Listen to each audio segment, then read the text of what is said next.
안녕하십니까. 이번 시간에는 이연물 안전관리법 교회에서 장에서 이의 시험 준비를 하신 분들에 대한 특강이 되겠고요. 네, 이것도 역시 마찬가지로 다중특별법처럼 최신 개정 법령이라든가 이런 것들이 다른 교재들이 없더라고요. 그래서 지금 최신 개정된 내용들을 여러분들이 좀 알고 가셔야 될 것 같고, 그런 부분들이 또 시험에 꼭 한두 문제는 출제가 되기 때문에 제가 준비한 거는 개정 법령, 그리고 실제 이제 모의고사를 3회를 준비를 해서 강의를 하려고 보니까 이 모의고사 강의 한 회당 한 30분 정도 소요가 되더라고요. 그러면 150분이 필요한데, 오늘 같은 경우는 제가 주어진 분량이 1시간밖에 안 되기 때문에 사실은 모의고사 부분을 한 1회나 2회 정도만 이렇게 여러분들한테 강의를 하고, 나머지 부분은 이제 학원과 상의를 해서 어떤 자료를 보급을 한다든가 하도록 하겠습니다. 그래서 이연물 안전관리법 이제 개정 법령들을 보면 최근 들어서 21년 10월 21일 시행인데, 여러분들 작년 시험에는 반영이 안 됐을 겁니다. 그래서 제조소 등이 이제 3개월 이상 여러분들 사용 중지라든가 사용 중지를 한 경우에는 소방서에 신고를 하도록 제도가 신설이 됐습니다. 그래서 신설되면서 이연물 저장 취급 중지가 된 경우에 사용 재개 경우 14일 전까지 신고를 하고, 그 다음에 사용 중지한 경우에는 안전조치 이행을 해야 된다는 거, 그 다음에 사용 중지 기간에는 안전관리자를 선임할 의무가 없겠죠. 의무가 없는데, 또 안전관리자를 선임한 대상에 대해서는 안전관리가 되기 있기 때문에 여기에 보면 사용 중지한 안전조치를 면제할 수 있는 기준들, 그 다음에 사용 중지 신고 위반 시 500만 원의 과태료를 부과한다는 내용이 신설되어 있습니다. 그 항목들을 쭉 보면 사용 중지 등에 대해서 법 11조 2가 이렇게 신설이 되어 있고, 거기에 따른 안전조치 사안들이 이렇게 규정되어 있습니다. 이런 것들을 지금 다 설명을 하다 보면 결국 1시간 범위 내에서 많은 설명을 못하기 때문에 이런 부분들은 수험자들께서 캡처를 해서 이렇게 다시 공부하는 방향으로 해주시면 고맙겠습니다. 그래서 나름 또 이 준비한 사안들을 좀 많이 해드리는 게 도리인 것 같아서 간단하게 설명하고, 설명이 깊게 필요한 부분들은 깊게 하도록 하겠습니다. 그리고 사용 중지 재고 신고는 아까 얘기했지 14일 전까지 해야 된다는 거, 그 다음에 신고 방법은 시행규칙에 나와 있습니다. 그래서 어떻게 신고를 해야 된다. 그 다음에 신고를 하지 않은 경우에는 500만 원의 과태료를 부과한다. 이런 규정이 작년에 신설돼서 10월 21일 날 시행되고 있다는 사안, 이런 부분들은 시험에 출제될 개연성이 많아서 제가 5회 모의고사 강의 때 한 5, 6문제 정도 출제를 해가지고 강의를 했었습니다. 그 다음에 거기에 따라 이제 안전조치를 해야 되는데, 안전조치를 안 했을 경우에 소방서에서 이행명령을 내릴 수 있게 되어 있습니다. 그래서 이행명령을 내릴 경우에 거기에 따른 이행명령 불이행사항, 불이행했을 경우는 1차 경고, 2차 허가 취소, 그 다음에 행정형벌은 명령 규정 위반했을 경우에는 1,500만 원의 벌금, 그리고 아까 전자에 말씀드렸지만 안전관리자를 선임을 면제한다는 그런 규정들이 다 규정되어 있습니다. 그리고 다음으로 이제 행정처분 부분이 들어가 있는데, 여기에 보면 안전조치 이행 명령을 따르지 아니한 때, 이런 때도 행정처분 기준이 신설이 됐다는 거. 그 다음에 이제 정기점검 결과 제출 의무 조항이 신설이 돼서 작년에 동일하니 시행되고 있다는 거. 그래서 정기 점검 내용을 전반적으로 제가 정리를 해놨습니다. 그래서 실제로 신설된 부분은 이것이 되겠습니다. 점검한 날로부터 30일 이내에 시도지사에게 제출을 해야 된다. 그동안은 제출 기준이 없었습니다. 우리 이제 소방시설법에 보면 자체 점검 실시하고 제출하게 돼 있죠. 15일 이내에 제출을 하게 돼 있는데, 그런 기준들이 근거가 없었는데 이걸 신설을 해서 30일 이내에 시도지사에게 제출을 해야 된다라고 규정해왔고, 미제출 시는 500만 원의 과태료를 부과한다. 그래서 이 부분도 표를 정리를 해놨으니까 단순하니 법 개정 사항만 공부하지 마시고 정기 점검에 대한 내용, 전반적인 내용들을 여러분들이 일시정지해서 캡처해 가지고 공부를 해 주시기 바랍니다. 그리고 이제 정기점검 제출 의무조항 신설에 따른 내용에 쭉 나와 있습니다. 그래서 언제까지 정기점검을 해야 되는 내용인가. 근데 여기에서도 역시 마찬가지로 정기점검 결과 보고 의무만 30일 이내에 해야 된다고 했지만, 제가 전체적으로 개념을 여러분들이 이해하기 쉽게 전체 우리 이업물 안전관리법에 나와 있는 신고기일을 다 정리를 해놨습니다. 이것도 역시 마찬가지로 여러분들이 시험에 임하기 전에 꼭 이 표를 인지를 하고 시험에 임해 주시기 바랍니다. 그리고 이제 과태료 상한액이 상향이 됐습니다. 종전에는 이제 200만 원 이하의 과태료에서 500만 원의 이하의 과태료로 전부했습니다. 그래서 이업물 안전관리법은 사실은 그 위험성이 굉장히 내포되어 있고, 고양 조유소 사건 이후에 굉장히 사회적 이슈가 되고 어떤 피해가 막대했지 않습니까? 그런 부분들에 있어서 실효성 확보 차원에서 과태료 200만 원에서 500만 원이라고 변경이 됐다. 그래서 작년에는 이 부분이 승진시험에 반영이 안 됐을 겁니다. 근데 이번에는 분명하니 반영이 될 것이며, 반영이 되면 시험 문제에 꼭 출제가 될 거라고 생각이 됩니다. 그래서 여러분들 쭉 보시면 과태료 상한의 그 금액이 지금 표로 제가 다 정리를 해놨습니다. 정리를 해놔서 일부분 여러분들이 이제 법문 내용에 보면 막 섞여 있어가지고 조금 보기가 어려운데, 제가 전체적으로 동일한 내용들을 표로 정리를 했습니다. 이 부분도 여러분들이 정리를 하시고, 여기에 보면 이제 그 신고 기일에 따라 뭐 30일 이내인 경우 250, 30일 초과인 경우 350, 그다음에 허위 미신고, 신고와 관련된 내용들은 전부 다 과태료 기산점이 250, 350 이렇게 된다는 거. 그다음에 다음 표를 보면 시도지조정 임시 저장 승인을 받게 돼 있잖아. 근데 승인이 안 받았는데 며칠 지나면 얼마, 며칠 지나면 얼마인데, 아까 다른 부분은 여기 400이잖아요. 저 앞부분은 350이었죠. 요 부분도 구분을 하시라. 같은 보고인데, 제출이나 승인 내용인데, 이거는 보고라는 내용은 없습니다. 그래서인지는 몰라도, 어떻든 350이 아니고 400이라는 거, 이거는 여러분들이 개념 정리를 하지 않으면은 시험에 출제되면 분명히 틀릴 개연성이 굉장히 많습니다. 이렇게 정리를 하시길 바라고, 또 한편으로 좀 다른 게, 아까 전자하고 동일하니 250, 400, 500으로 돼 있지만 여기는 차시별로 다르다는 거죠. 차시별로. 아까는 뭐 30일 이내, 30일 초과, 그 다음에 미신고 뭐 이런 식으로 돼 있죠. 자, 미이행 이런 걸로 돼 있고, 아까 여기 같은 경우는 30일 이내, 30일 이후, 그 다음에 허위, 미신고 이런 식으로 조금 다른데, 이와 같은 경우는 4가지만큼은 1차, 2차, 3차가 과태료 부과 기준이다. 그래서 시험 문제에 출제될 경우 이업물 운반에 관한 세부 기준을 이업물 운송자가 2번 위반했을 때의 과태료 금액은 얼마인가 이렇게 나왔을 경우에 쉽게 400만 원하고 맞출 수 있어야 되겠죠. 그리고 나머지 4개도 마찬가지로. 그 다음에 특히 정기 점검 결과를 보존하지 아니한 자하고 정기 점검 결과를 30일 이내에 제출하지 않은 자하고 조금 다르다는 거 이해를 해 주셔야 될 것 같습니다. 그래서 아까 30일 이내에 제출을 하지 않은 거, 이거는 단지 요게 좀 다르죠. 과태료 금액은 좀 다른데, 보존하지 않은 자는 이렇게 250, 400, 500이라 돼 있다. 그래서 지금 제가 말씀드린 내용들을 조금 표를 빨리빨리 안 넘긴 이유는, 이 부분은 필히 캡처를 해서 여러분들 숙지하시고 시험에 임하기를 당부를 드리겠습니다.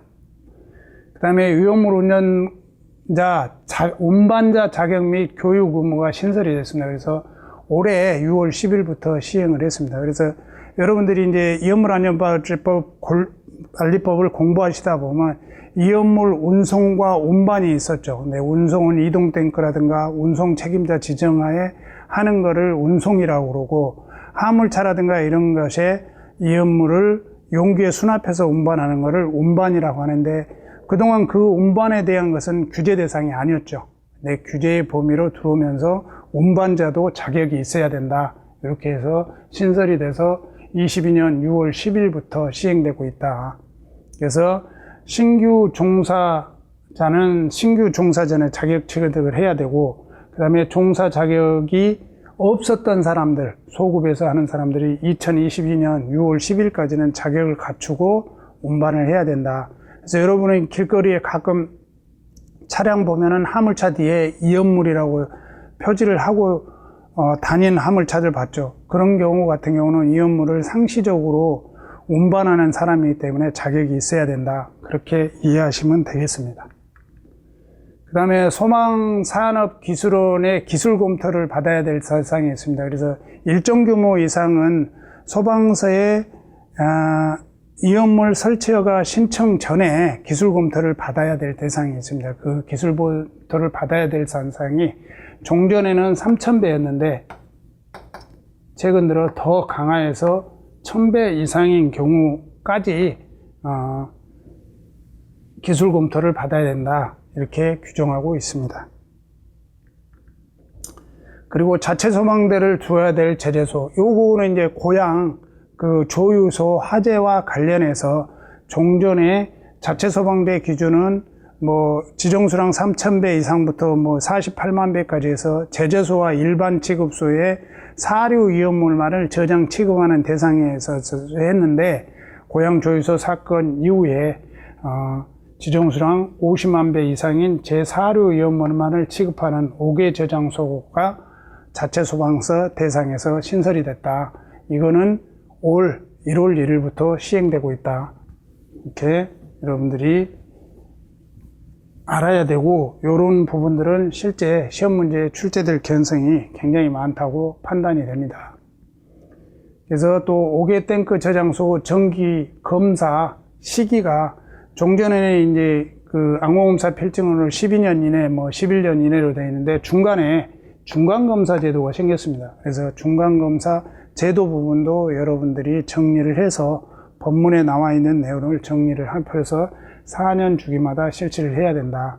이 내용은 동일하겠죠. 그래서 중간 검사 제도가 생기면서 정밀 검사제와 중간 검사 두 개가 생겼다는 거. 정밀 검사는 12년, 11년, 중간 검사는 4년 주기로 해야 된다는 거. 이 기준이 새롭게 신설됐다는 것도 여러분들이 정리를 하시기 바랍니다. 그 다음에 밸브 없는 통기관 기준, 설비 기준도 이것도 마찬가지로 고양 조유소 화재 사건으로 있죠. 그게 풍등을 날리다가 거기에 가연성 그 통기관이라든가 이런 게 화염이 유입이 돼서 화재가 난 건이잖아요. 그렇기 때문에 고양 사유소 사건에서 통기관 설치 기준이 강화됐습니다. 그래서 인하점이 38도, 인하점이 38도인 위험물이 어떤 걸까를 제가 찾아보니까 항공유가 인하점이 38도더라고요. 그리고 보통 우리가 등유 경우는 한 53도 정도 되거든요.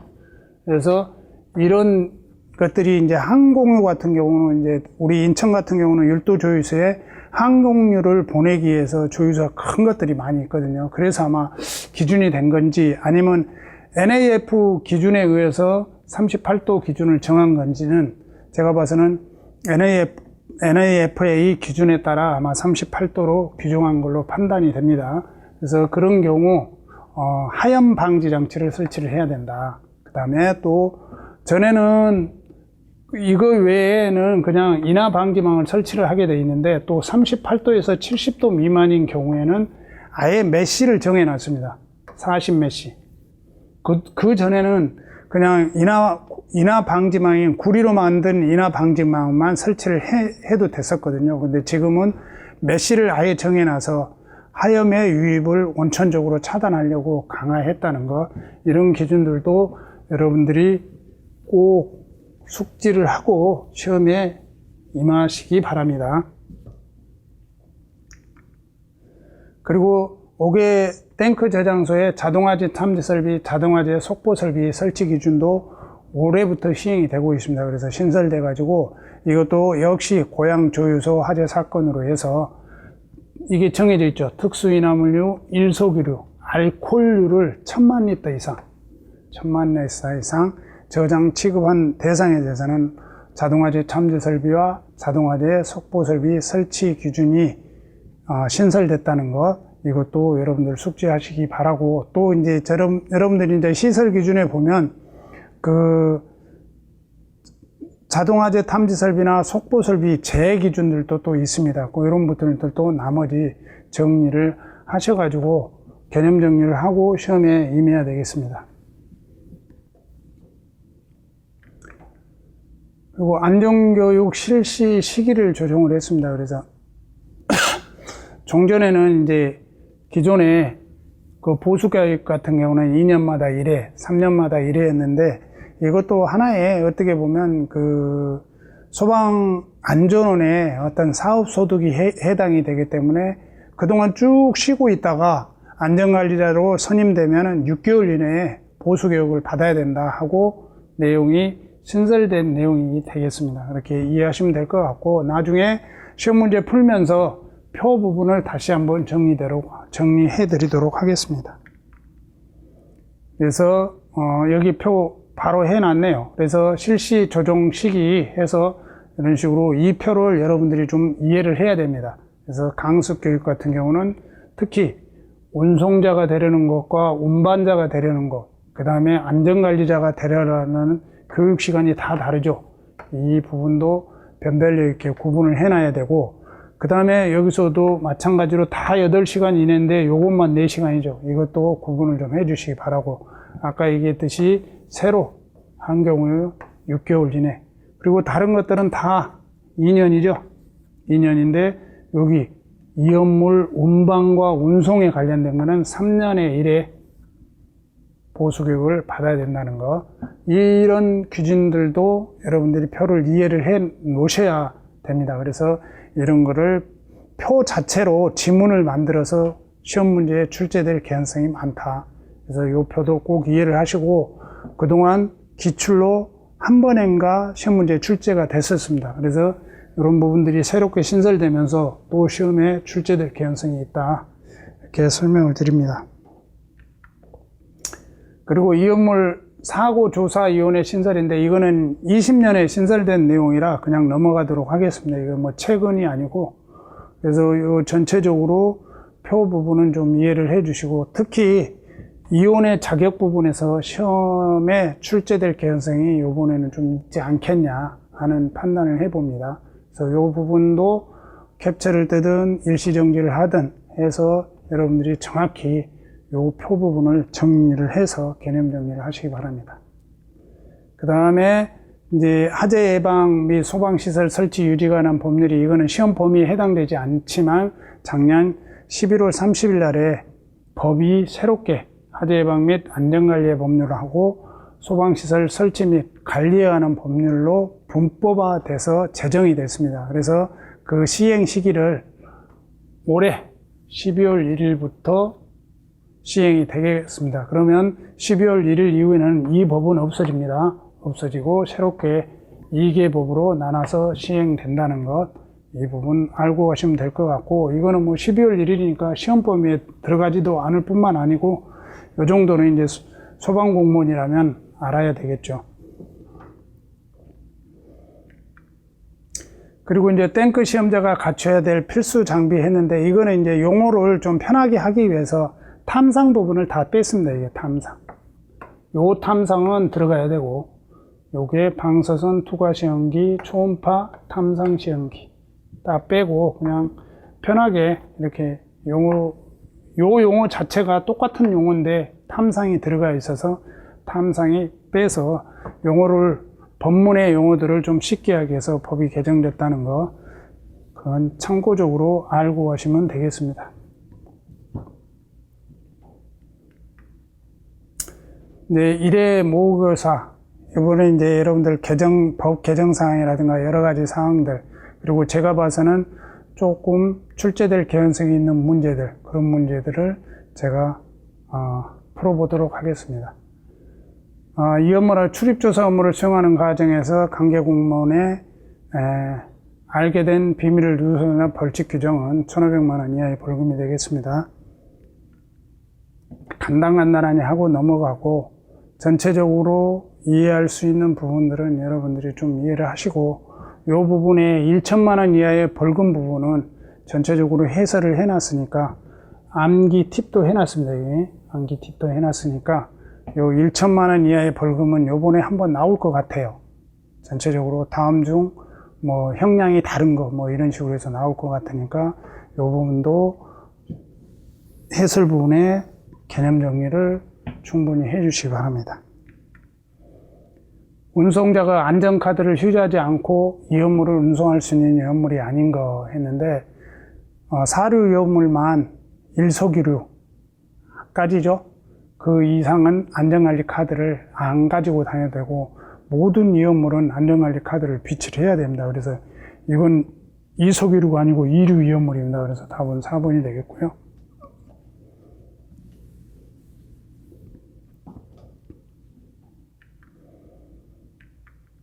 다음 보기에서 명령권자가 다른 하나는 그랬는데, 자, 가나다라까지는 명령권자가 시도지사, 소방본부장, 소방서장입니다. 그리고 여기는 소방본부장, 소방서장이 돼서 마법만.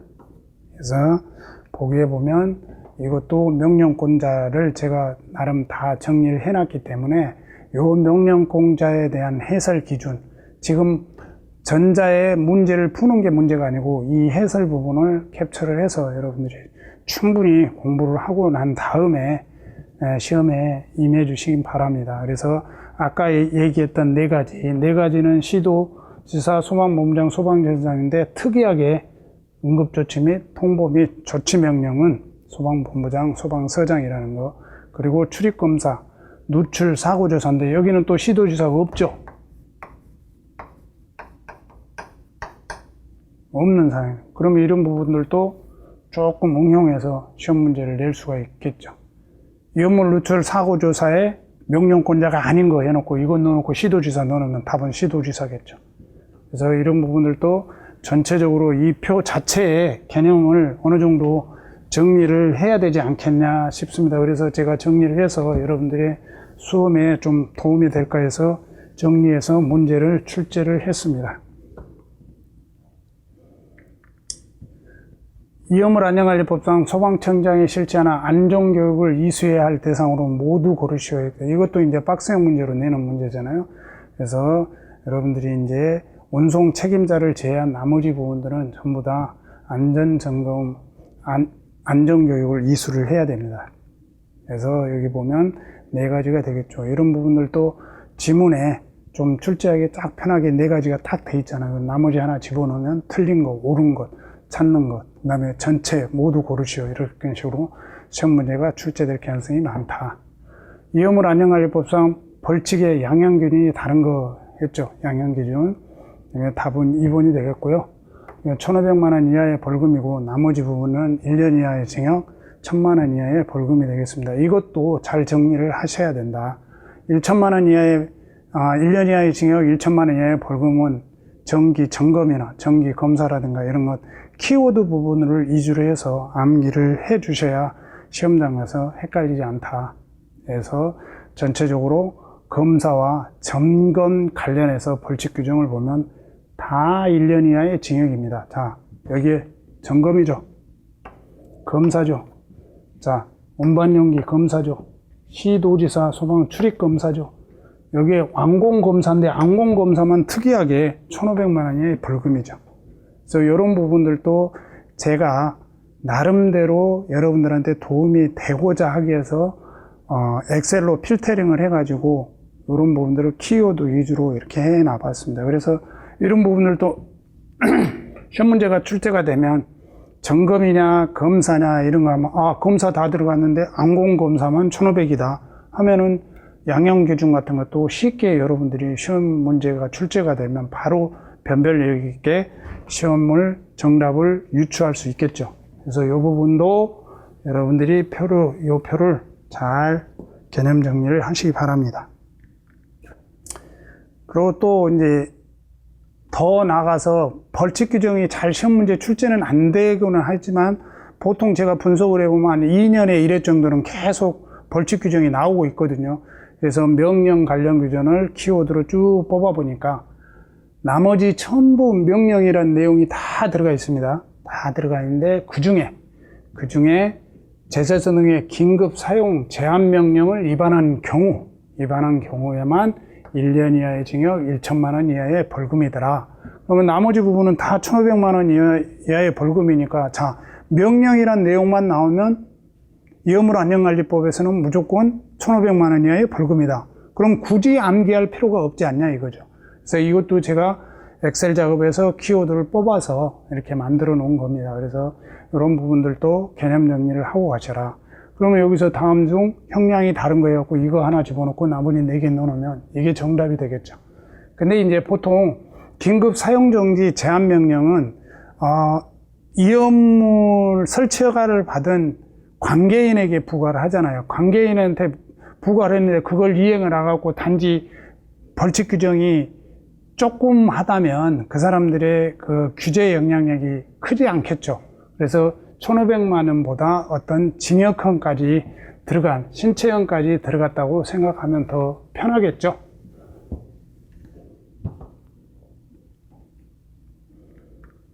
그리고 또 이제 아까 허가 관련, 등록 관련해서 벌칙 규정도 정리를 해보면, 제재소 등의 설치 허가를 받지 않고 제재소 등을 설치한 자, 1억 원이 5천만 원이 아니고 1억 원이라는 거 좀 구분해 주시고, 그 다음에 쭉 5조 규정이라든가 등록 기준 위반이라든가 이런 거는 벌칙 규정이 다 다릅니다.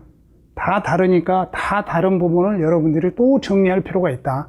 그래서 이렇게 정리를 하면, 지금 표 3개를 가지고 어느 정도 정리를 하면 벌칙 규정은 다 정리되지 않겠냐 싶어서 문제를 한번 내봤습니다. 그래서 전체적으로 벌칙 규정은 꼭 정리하고 시험에 임하시기 바랍니다. 히드록시남은 취급하는 제조소의 특례, 담, 토지가 된 강화된 기준으로 옳지 않는 거 했는데, 여기에 보면 이제 그 옥내 조장소 부분의 히드록시라민과 지정 가산화물에 대한 특례 기준이 약간 상이한 부분들이 있거든요. 이런 부분들도 시험 문제에 나오면 난해한 부분입니다. 그리고 여러분들이 이런 부분들 간과하고 넘어가는 시험 범위에 해당되기 때문에 여러분들이 이제 이런 부분도 조금 정리를 해라. 답은 4번이 되겠고요. 이하가 아니고 이상으로 해야 되겠죠. 왜냐하면 토지를 히드록시남을 저장보다 높이 설치를 해야 폭발이라든가 화재가 다른 데로 확산이 안 되겠죠.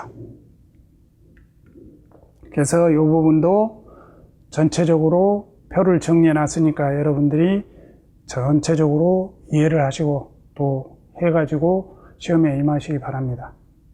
주위취급소 담 벽의 일부에 방화상 유효한 유리를 설치 기준이 있습니다. 이것도 시험에 3번인가 출제가 됐습니다. 근데 지금 한 3, 4년 전에 출제가 됐기 때문에 지금쯤은 이게 출제가 되지 않겠냐 싶어서, 그때는 틀린 답이었지만 여기서 옳은 답을 찾는 걸로 문제를 출제를 해봤습니다. 그래서 여기에서는 답이, 그리고 이거 비차열 1시간 이 부분이 이제 나중에 방화문 부분이 조금 바뀌었죠. 그래서 이 부분의 정답은 저도 잘 다 기억을 못 하겠네. 해답은 2번이 되겠습니다. 지문이 길어서. 하나의 유리판의 길이는 요거는 이제 10분의 2가 되겠죠. 2가 되고, 그 다음에 70cm 초과 부분으로 해야 된다고 그랬고, 내야 시험에서 비차열 30분이죠. 그래서 옳은 것은 2번이 되겠습니다. 그래서 이런 부분도 그동안 종전에 출제가 안 됐기 때문에 출제될 개연성이 많다. 자, 다음은 8번 제자수 등 채광, 조명, 환기, 배출 설비에 대한 설명으로 옳지 않은 거. 여러분들이 이제 시험 출제를 보면 제재소 기준이 전체 시설 일반 취급소의 기준을 준용하는 기준이 있어서 제소대에 대한 이치구조 설비를 잘 알아놔야 된다고 했고, 그동안 매 한 해씩 시험 문제가 출제가 되고 있습니다. 그러니까 이런 부분들도 정리를 할 필요가 있다. 그래서 여기에 보면 가연성 가스 처리할 우려가 있는 장소의 조명은 방폭 등으로 해야 된다 했는데 맞는 답이고요. 배출 설비의 극기구는 낮은 곳에 설치하고 배출구는 지상으로 4m 이상 연소 우려가 없는 곳에 설치해야 된다. 여기에 보면 배출 설비는 높은 곳에 설치하라고 그랬죠. 그리고 배출구는 지상으로 2m 이상. 틀린 질문이 2번이 되겠습니다. 그래서 여기 보시면은 이 문제에서 항기 설비와 배출 설비의 개념 정확히 정리하시기 바라고, 그 다음에 지문의 해설에 보면 이런 부분들이 있죠. 그 바닥 면적 150회마다 배출 면적은 800 제곱미리 이상으로 해야 된다 했는데, 여러분 이제 국기구 항기 설비 국기구 크기 같은 경우는 저 같은 경우는 요거를 2분의 1 했습니다. 그냥 그렇게 오니까 편하더라고요. 그래서 나누기 2 곱하기 10 하면 300 나오잖아요. 요것도 나누기 2 곱하기 10 하면 450 나오고요. 120 나누기 2 나누기 하면 600이 나오거든요. 이런 부분들도 이렇게 암기하시면 되지, 굳이 막 이거를 표를 머릿속에 넣어가면서 할 필요는 없다. 이렇게 하시고, 그리고 이제 지금 현재까지 제가 지금 강의한 시간이 거의 한 50분에 육박하기 때문에 다음 시간에 그 행정법 교수님께서 대기하고 있어서 지금 이번 강의는 이걸로 마치고, 나머지 부분들은 실질로 이제 PDF가 아마 공개되는 걸로 학원하고 협의가 됐습니다. 그래서 그 PDF 파일을 공개를 해서 여러분들이 그 PDF 파일을 참고하셔서 하시면 아마 학습에 굉장히 도움되지 않겠냐 싶습니다. 그래서 거기에 따른 내용들 3회까지는 준비는 했습니다만은 내용들을 그 해설이라든가 이런 내용들을 여러분들이 학습하는데 전반적으로 정리하는데 도움이 되게끔 제가 해설들을 정리해 놨기 때문에 참고하셔가지고 그 시험에 준비를 하시면 많이 도움이 될 것 같고요. 그리고 이 시험 9월 3일 날 시험에 여러분들이 최선을 다해서 이렇게 해 주시기 바라고, 또 이 시험을 준비하면서 이제 제가 몇 가지 딱 한 3분 정도만 말씀드리고 싶은 거는, 일단은 그 시험 시나리오 좀 연습을 좀 할 필요가 있다. 그래서 시험 시간, 도착 시간은 몇 시로 할 것인가, 이렇게도 좀 고민도 좀 하시고, 시험 시작 전에는 또 무엇을 할 것인가, 무슨 과목을 학습을 할 것인가. 대다수 사람들은 그 시험장 가면 야, 너 공부 많이 했냐? 아니, 나 못했는데, 이렇게 하고 잡담과 너스레를 떨면서 그 시험 시간을 준비하는 사람들이 많이 있거든요. 그런 것보다는 자기가 시험 시작 전에 무엇을 할 것인가를 좀 준비를 하고, 그 다음에 과목당 시간 배정 같은 것도 해 놓으세요. 그리고 과목 어떤 문제를 먼저 풀 건지, 행정법을 먼저 풀 건지, 이업물 안전관리법을 먼저 풀 건지, 그리고 그런 순서를 좀 미리 시나리오로 정리를 하시고, 그 다음에 OMR 카드 작성 시간도 5분 남겨놓고 할 건지 10분 남겨놓고 할 건지, 문제 한번 풀고 두 번째 풀 때 할 건지 결정을 하셔갖고 시나리오 연습을 했으면 싶고요. 그 다음에 이제 여러분들이 이제 합격 노트라든가 오답 노트, 핵심 요점 정리를 위주로 공부를 좀 많이 해서 개념 정리를 하시기 바랍니다. 왜 그러냐면 지금 저 같은 경우는 경험상으로 보면 한 15일 남겨놓고 공부가 안 되더라고요. 그리고 새로운 것이 입력이 안 돼요. 그러면 자기가 공부했던 거를 반복해서 안 잊어먹게 하는 게 하나의 수험 작전인 것 같아서, 그래서 여러분들이 합격 노트라든가 오답 노트, OX 문제 같은 거를 3, 4시간 내에 전 과목을 볼 수 있게끔 연습을 좀 하시라고 말씀드리고, 그 다음에 우리가 3교대를 하기 때문에 시험 시간에 맞춰서 내 생체 리듬이 안 이루어진 사람이 많습니다. 한 최소한 10일 전까지는 보통 우리가 시험 시간이 10시에서 11시잖아요. 근데 맨날 우리 상교대를 하다 보니까 10시에서 11시 사이에 내가 맨날 자는 시간이다 하면은 시험장 가면 졸지겠죠. 뭐 당락의 결정이 한두 문제로 나는데 졸린 상태에서 시험 문제를 푼다는 거는 말도 안 되잖아요. 그럼 여러분들은 시험 시간에 맞춰서 생체 리듬 세팅을 좀 해서 노력을 해 주시라 하고 당부드리고 싶고, 그 다음에 하나는 이제는 막 불안하고 초조하고 하기 때문에 잠도 잘 못 자고 막 그러실 거예요. 그렇지만 자기 자신을 믿고 충분히 잠도 자고 또 불안감도 가급적이면 없애려고 노력을 하고, 특히 자기 자신을 한번 믿으세요. 믿고 또 불안감을 해소하고 나면 시험장 가면 다 생각이 나더라고요. 저도 똑같은 여러분들하고 동일한 어떤 불안과 초조 이런 걸 겪어봤지만 경험상으로 보면 이 제가 마지막에 말씀드린 이 미세한 부분이 당락을 결정할 수 있는 부분도 있다. 제가 뭐 여태까지 강의한 내용 중에 뭐 1시간 강의에서 뭐 주입식으로 이거 이렇다 이런 표현보다는 지금 마지막에 제가 말씀드린 걸 잘 실행함으로 해서 한두 개 더 맞고 또 실수하지 않는다면 분명히 합격하실 거라고 생각이 들고 9월 3일 화이팅 하시고 꼭 합격하시기를 기원 드리도록 하겠습니다. 이상입니다.